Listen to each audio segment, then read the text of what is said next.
Who knows what he is thinking, or what he was ever thinking? He moves, Kirill Sindermann conceded to himself as he climbed the last of the steps, our beloved Emperor. He moves in mysterious ways. Mysterious, he said aloud, breathing the word like a sigh. The cold echo of the stairwell answered him, the patter of the rain.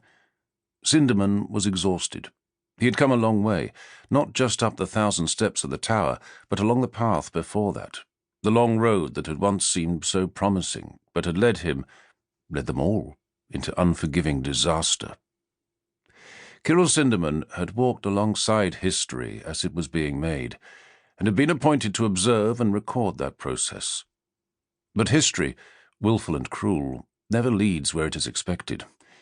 It cannot be anticipated. Sindermann should have known that most basic of professional principles.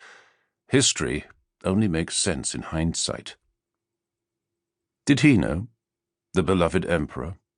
Did he read history backwards and understand what the end of the book would be? If he did, could he have changed the words? Could he have warned us? Did he try? Did he know all along, in his mysterious way, that this would be where it all led to? Here. Sindermann unlatched the door and pushed it open. Cold air met his face. The roof garden hissed with rain. Beyond, grey clouds sloped from the upper bastions of the Sanctum Imperialis. Cloud conjured ghosts of the mountains that had been levelled to make way for this citadel. It had once seemed a wonder, a great feat of man, the flattening of a mountain range to make the foundation stone of a city palace. No greater wonder can be imagined, some witness had written at the time. No longer.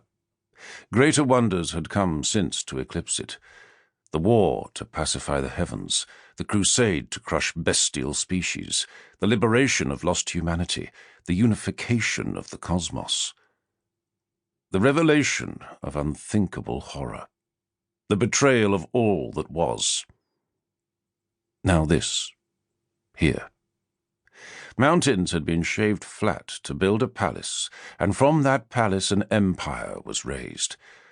All that would fail, and the palace would fall, and the rocks that had been planed away to hold it up forever would split, and so too the world beneath that rock.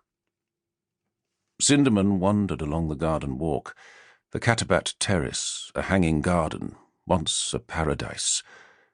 The beds had been left to grow wild, stone tubs and planters split by untended roots.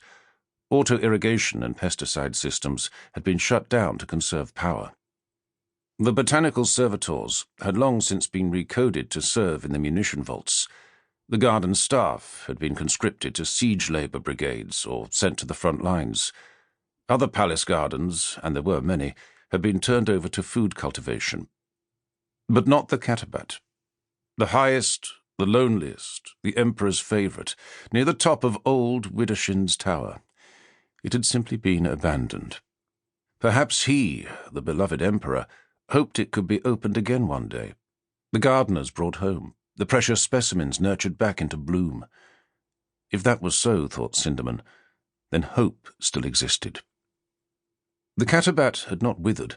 Rain drummed across its paths, beds and parapets, pooled on uneven flagstones and overspilled from empty pots. The garden had turned feral, overcome with weeds, untamed creepers and unpruned saplings. Water dripped from the bowed and colourless buds of chemically disfigured flowers. The symbolism was breathtaking. It wasn't even rain, not natural rain. The entire inner palace, the Sanctum Imperialis, of itself a city bigger than old Constantinople, had been shut inside its dome of void shields since before the start of Secundus. The shields had never been designed to stay up for so long.